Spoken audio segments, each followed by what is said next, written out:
Welcome to Bits and Pieces Quilting. My name's Michelle, and today we are going to make this really cute little pencil case.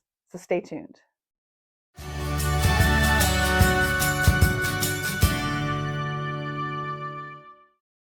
Over the last few years, I have acquired a number of pens and pencils that are pretty special.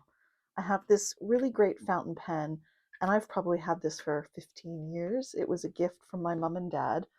Not anything terribly special, but it has a lot of sentimental value. And over the last few years, I've received a number of other pens as gifts from friends and colleagues. So I have another fountain pen, I have a really fun mechanical pencil, a beautiful pen from a colleague in Japan, a really funky stylized one, and I even had a Korean colleague give me a stamp with my name on it. It has the ink in the circular piece, and then it also comes with the actual stamp that you put into the ink. And I want a decorative, beautiful pencil case to hold these beautiful items because I don't want them just rolling around in the bottom of my handbag or scattered across my desk at the office or just able to be lost in an easy way. So, where does one go when they're looking for an option? Well, that's YouTube, of course, and I found two videos that were really inspiring. One from Minky Kim and one from A Puim. And apologies if I'm not saying that properly. I'm going to put both of those into the description box below, and I really encourage you to go and watch both of those videos. The first from A. Puim was the inspiration, I guess, for all of this in the first place. And I loved the way her pencil case, or his pencil case, or their pencil case, opened up really broadly, really a nice wide mouth. And so that was very cool. And I liked the size of it. And then I saw the technique that Minky Kim used. And that was what sold me on the approach I wanted to take. So I wanted to see if I could merge the two ideas, Minky Kim's approach with A. Puim's size, and come up with something uniquely on my own. Ironically or interestingly, Misty Doan from Missouri Star Quilt Company also made something really similar. It's called the All Access Bag, much larger than I was interested in, but interesting nonetheless. So let me show you my first attempt, and that's this cute little bag with dinosaur fabric. So everything fits in beautifully. The zipper zips across nicely, and I think it's really cute. I was really happy with the way it turned out, but it is just a little bit too big. As you can see with the zipper, it opens up nice and wide. It's really easy to see things. It's really easy to put things in and take things out. And I'm happy with it, but it's far larger than what I was intending. And it's not the sort of thing I can tuck into my handbag or carry around with me every day to hold all my special pens, because I really don't have very many more to put in here. So there's kind of a lot of wasted space. So attempt number two was a smaller attempt, and that's this one, which I think is so cute. I tried to make the zipper smaller because I thought this zipper had a lot of excess. Well, trial and error. This zipper made it almost impossible to sew, to finish the project. So while I got it done, I would not do this again. So any future project will have the long zipper like this one does. I really like the size. I think it came out really well. And I put a pocket in this one. I don't know if you can see it. I have a little spot here to hold my inks, either in the box that they came in or just the little replacement inks for the fountain pen in this little inside pocket. It's also really cute. It holds all of the pens that I want it to hold, but it doesn't quite fit this beautiful Korean stamp. So in a practical sense, this isn't something I use every day, but this is a really nice size to go into my handbag and hold those special pens and pencils. So this is the one I think I'm going to try and replicate one last time with a longer zipper and perhaps a slightly shorter side, but we'll see how it goes. So the fabric I'm going to use is this fabric here. I have this beautiful peacock fabric for the outside. And this piece I think is 8.5 by 7 inches. 8.5 by 7 inches, yes. I have this stiffening interface that I bought just at the fabric store. There's no fusible on it. It's just a stiff interface just to try and give it a little bit of shape. It's the same piece that I used in both of these projects. So this will be the case. This little piece will be the sides. This is 5 inches by 2.25, and I'll cut that in half and use that to make the sides of the pencil case. That's this little piece here. And then this is a 12-inch zipper, and I am not going to, as I learned from the second one, I'm not going to cut this down at all. And then I have two pieces that are 2 inches by 2.5 inches that are going to be the zipper tabs. One of the things I need to work on as well is how to do the lining. So on the first one, it's hard to see on video, but if you look up close, you can see that the lining doesn't fit quite as nicely as I would have liked it to. And I did a better job on the second version, but this is also a little tough to tell because the zipper was so tight and so small, it was actually hard to get in there and do it really well. So I'm hoping the larger zipper and some experience will help with the lining, and I've selected this crazy fabric to go to the inside of my pencil case. So the first thing I'm going to do is go and quilt this and put some texture into the front of the pencil case. I've quilted these two pieces, and I actually used my magic thread color. If you haven't seen that video, I highly recommend that you go see it. This color of thread, I'm telling you, it's the best color. It matches absolutely everything, and I use it more often than not. So check out that video. The next step is to cut this into the two side pieces. I thought it would be easier to quilt if it was just a single piece rather than the two pieces that I'm going to cut this into. So I need to cut this into two pieces that are 2.5 inches wide. So just a quick slice across this, and these will be ready to add to the project. And the other thing I'm going to go and do is add the tabs to the zipper. So I'm going to cut off this metal piece first, and you need to be really careful once you cut these sorts of things off. Then I'm going to take one of these pieces that's 2 inches by 2.5 inches. I'm going to sew it on to the end here like this and fold that back. Then I'm going to just finger press that, tuck the sides under, and then, sorry, that's not very visual, is it? I'm going to sew the 1/4 inch like this, flip it over, fold the sides under, and then fold the whole thing back on itself to get these nice little finished tabs on the ends of the zipper. So I'm going to go do that on both ends and be right back for the next step. I realized I didn't explain this very well the last time. So this is what we're trying to do, is put a little tab on the end of the zipper. And so to do that, I've started this side. I've sewn the zipper tab fabric on with a 1/4 inch seam allowance. And then I've finger pressed it back in this direction. And then when I flip it over, I'm going to fold these edges into the center like this. And maybe I'll just clip it. And then I'm going to fold the end in by a 1/4 inch or so as well, and then fold it in half completely. And I'll just take these clips off and clip that back into place. So you've got no raw edges showing, and you've got a nice little tab on the end of your zipper that just puts a nice finished edge on the end. So I'm just going to sew all the way around as close to the edge as I can with my magic invisible thread, which doesn't even show, and the zipper will be finished and ready for the project. With the zipper done, I'm going to move on to starting the construction of the bag. So I'm going to take my outer fabric and I'm going to fold it in half and just finger press a little mark here for the center. And that's really hard to see. on this fabric.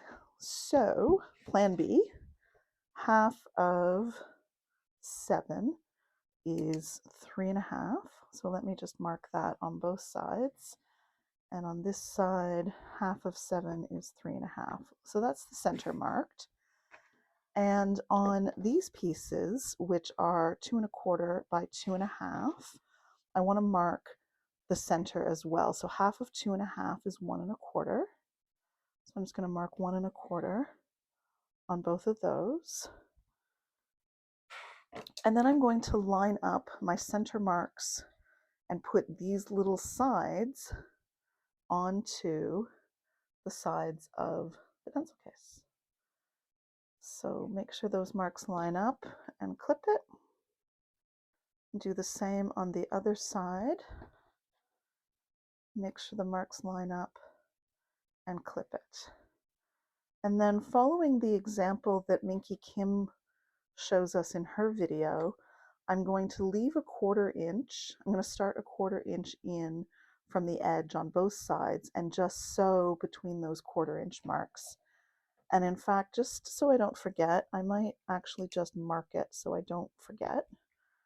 And I have a nice guide to go by.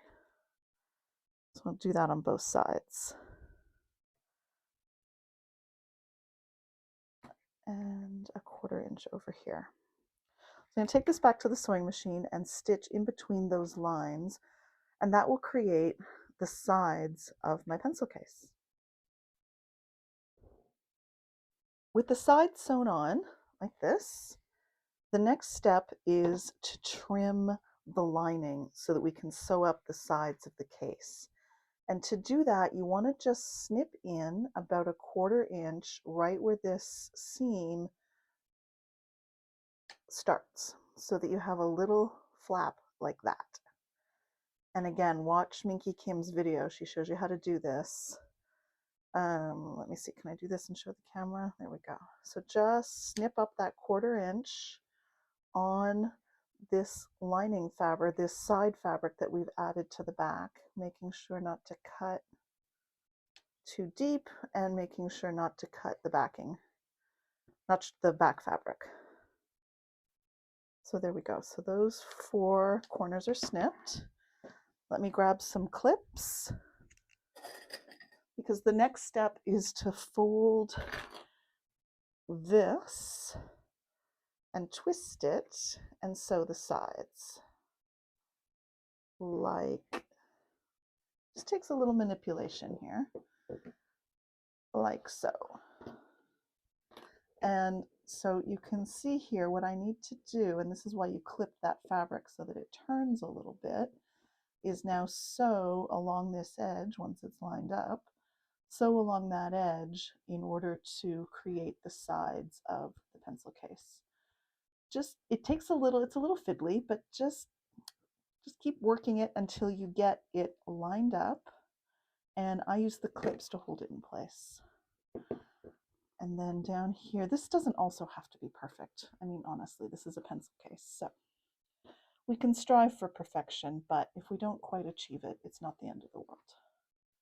Same thing on the other side. You might want to do one side and then come along and clip the second side, depending on what you feel like you can fit under your sewing machine.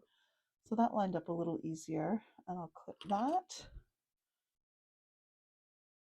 And then the other side. Line them up.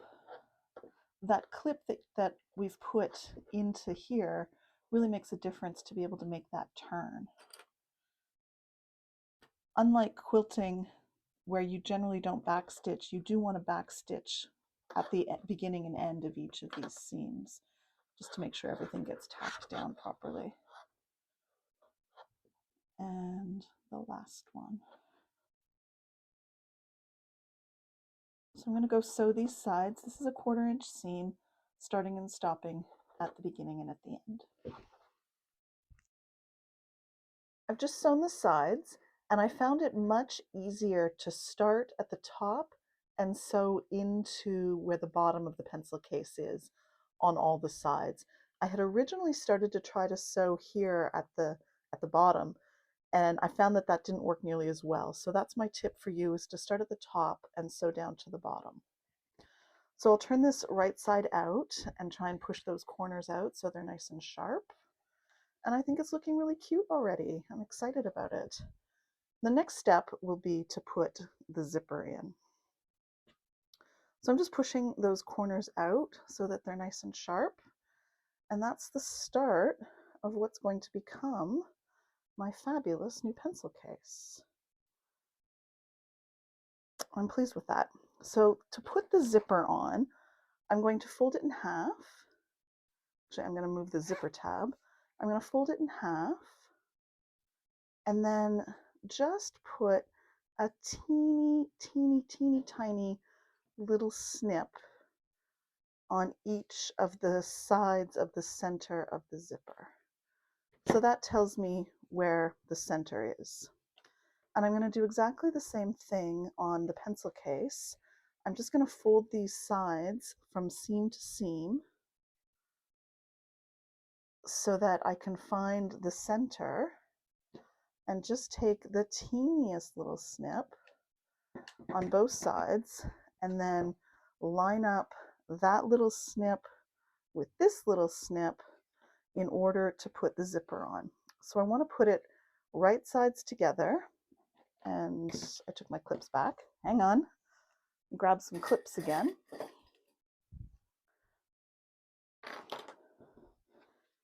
And that's kind of a shoddy job too, isn't it? Let's see if we can make that a little bit better, or at least mark it so that we can see exactly where the center is. All right. So we want to clip the zipper onto the case, matching where we've marked the center and right sides together. I'm going to open the zipper for this step so that I have a little bit more space to work with. And when you get to the corners, let me clip this in place and then I'll explain. So again, it's right sides together because ultimately we're going to fold this over and have a nice clean edge. So I've clipped this side. I'm going to sew along here, and I'm going to make sure to start and stop right at the seam. I don't want the zipper to go beyond where this seam is. And I'm going to do it on this side, and then I will, once that's finished, then I will make sure I've got my right sides together, and I will find the center of this other side, pin it on, and sew the other side as well. So with the zipper sewn on across right sides together around the pencil case, stopping and starting at the side seams, I just want to test it and make sure that I've done it properly. So let me, I think I have to, there we go, flip that around. Let's give that a little zip. I think if I, there we go, perfect. Excellent. So that is looking really, really good. I think you can see here why the extra zipper was needed. And this is where I realized I had run into problems with my little dinosaur prototype, because this was a really hard step to try and test. And it was actually really hard to sew the second side of the zipper because it was so short. But I think this is working out really, really well. And so the next step, if my zipper doesn't get caught in the seam allowance, is to, and I'm going to flip these tabs again, is to get the lining organized. So on the back of the lining fabric, I've measured over 2¼ inches from both sides and drawn a square. And originally I thought I needed to measure 2, but I redid the math and I'm pretty sure it's 2¼ so that's why there's double lines here. And I'm just going to now cut those pieces out. And I'm just going to use the scissors to do this. I can be fairly accurate to cut along those lines. And I'm going to cut all 4 of these out. And then I'm going to sew this lining together the same way that we sewed the outer part of the pencil case together. And so that means I want right sides together, and I'm going to fold those edges up and sew that down by a 1/4 inch. This is slightly different from the way that Minky Kim shows you in her video, but you'll see how I do it slightly differently when I put the lining into the pencil case.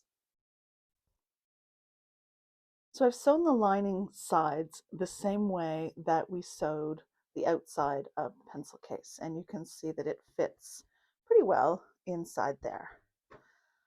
But I'd like to add a pocket. So to make the pocket, I cut a piece of the external fabric, and I cut this 4 inches by 5 inches, and then I folded it in half, wrong sides together.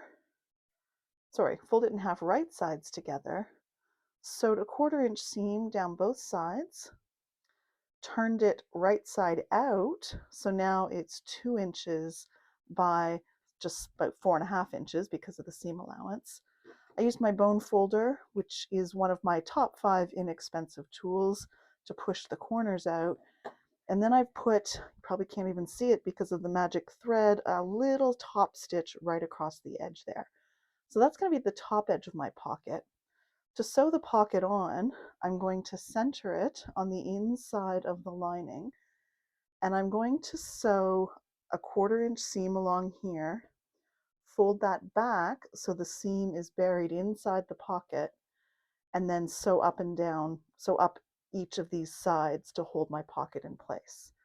I will probably also put a center seam here just to divide the 2 spaces so that there's enough space for the inks to fit into here and so that they don't get all messed up inside the pocket. So I'm going to go and do that now before I sew the lining inside the pencil case. So this is the lining with the pocket added, and I think it's a nice finished edge, and that little tiny top stitching right across here just gives it a nice little finish, I think, and the inks will fit really well inside the pocket, either standing up on their end or lying down on their side. So I'm really pleased with that.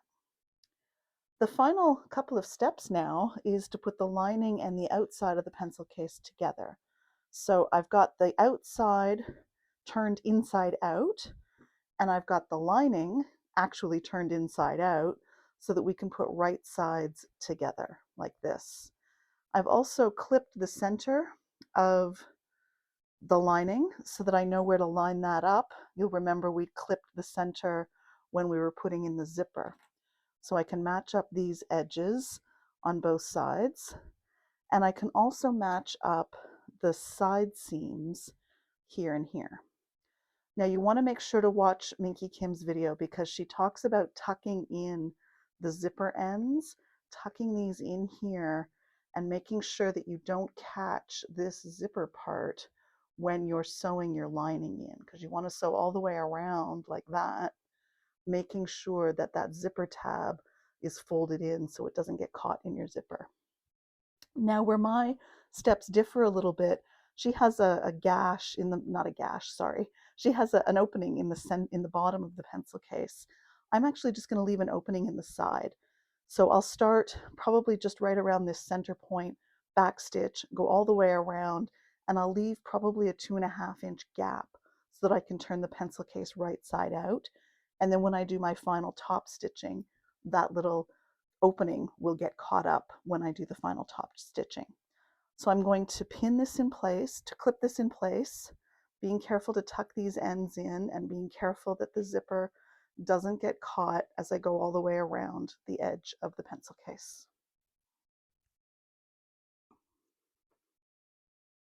So I've sewn all the way around the edge of the pencil case, and I've left this 2.5, 2 inch opening right here. I didn't want to leave that opening in any of the corners, so I left it just in the middle like that. And now it's time to turn it right side out and hope that I left a big enough opening because I rarely do. So let's see how we go. And this part is always a bit of a miracle as you push your project through this tiny opening and then hope that you've lined everything all up properly and then it turns out as you expected. So let me wrestle this through. As I was sewing around these edges, it reminded me again about why having those extra couple of inches on the zipper is really important. I found it almost impossible again to do when I did the small dinosaur pencil case, and I was really glad that I kept the extra length in the zipper for this project. I'm always amazed at how much of a mess this looks until all the pieces finally pop out, and with a little bit of manipulation, your project starts to come to life. So there we go. I will need to give this a really good pressing, but you can see we've got perfectly finished edges, a beautiful pocket not too far from the top of the case. The zipper just sort of eases its way out of the seam. The edges just need to be manipulated a little bit. My opening was big enough, thankfully. I will take all of this over to the iron and give this a really nice pressing so that it's all perfectly in place. And then the last step will be to do a single row of top stitching all the way around the edge. That will capture this opening and it'll give it a really nice finished edge. There is an option to put a tiny little dart into the sides. So on the large one I did that. On the large one I put a little dart in here just so that it would force those sides not to gape open. I didn't find that I needed it with the little one. I pressed it so that there's a really hard crease from the iron there, and I didn't need that little dart. So I'll see how this one turns out and make a decision once I get it pressed and I get the top stitching sewn on. And here is the final pencil case. It's taken me a few minutes to iron all of this, the edges, the creases, and the sides and the seams, just to iron it nice and flat. I sewed a top stitch. You can't even see it here, but it really sticks all of those inside seams together with a nice top stitching on it. Let me show you the inside. You can see where the top stitch goes around the outside, the inside edge here as well. It's got a finished pocket on the inside, which I really love. And I decided to put just a couple of little tiny stitches right into these corners just to encourage them to fold in. I think if I was a little more patient with the iron, I probably could have gotten it to do that just with ironing, but just a few tiny stitches in the corner have made all the difference. So it zips up beautifully. I can tuck the ends in. I can put the whole thing just into my handbag or my briefcase to go to the office. And I think all of my special pens and pencils are going to be great in here. The space to store the inks. Oh, looks like that's not going to, oh, wait, there we go. Place to store the inks in the box. And I can store the loose little canisters of ink into this pocket. And I think that is going to work out really, really well. There we go. And that's perfect. I hope you enjoyed this tutorial to make this pencil case. Thanks very much for watching. Don't forget to check out the videos from Minky Kim and from A.E. Puim, which were the inspiration behind this project, and download the pattern sheet from my website at www.bitsandpiecesquilting.com. Thanks again, and don't forget to make the most of your fabric bits and pieces.